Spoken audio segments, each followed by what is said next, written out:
अनुसूचित जमातीच्या विद्यार्थ्यांना जेई आणि नीट प्रवेश परीक्षा संदर्भात मार्गदर्शन मिळावं म्हणून शासनानं 8 जून 2023 रोजी विशेष योजना जाहीर केली होती। या योजनेअंतर्गत नामांकित खासगी प्रशिक्षण संस्थांच्या सहकार्याने 2 वर्षे या परीक्षांसाठी विद्यार्थ्यांना मार्गदर्शन दिलं जाणार होतं। मात्र प्रत्यक्षात ही योजना केवळ कागदावरच दिसून येते। या योजनेअंतर्गत एकूण 480 विद्यार्थ्यांची निवड होणार होती।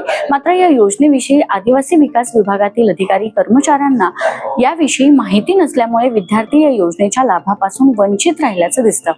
शासनानं ही योजना आखली खरी, मात्र या योजनेची अद्यापही अंमलबजावणी झालेली नाही। आदिवासी विकास विभागाअंतर्गत प्रत्येक अपर आयुक्त कार्यालय स्तरावर शासकीय आश्रमशाळा, अनुदानित आश्रमशाळा व एकलव्य मॉडेल निवासी शाळा येथील कोणत्याही एका शाळेमध्ये एक तुकडी वैद्यकीय व दुसरी अभियांत्रिकी प्रवेश परीक्षा तयारी करण्यासाठी बनवण्यात येण्याची तरतूद आहे। मात्र अजूनही यावर काही निर्णय झाला नाही। त्यामुळे येणाऱ्या काळात यावर काय निर्णय होणार हे पाहणं महत्त्वाचं ठरेल।